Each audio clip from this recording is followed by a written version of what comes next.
కమ్మని చరితము రాదామంటే కవి వాల్మీకి కానయ్యా కమ్మని చరితము రాదామంటే కవి వాల్మీకి కానయ్యా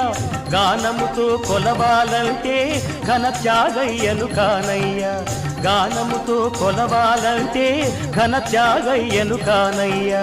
ఆశతో కోవెల కడదామంటే తహసీల్దారును కానయ్యా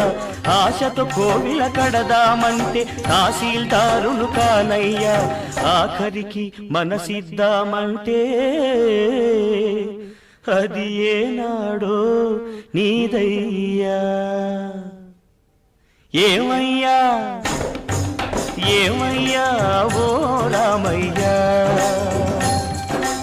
ఎలా సేవించాలయ్యా నిన్ను ఏమని కీర్తించాలయ్యా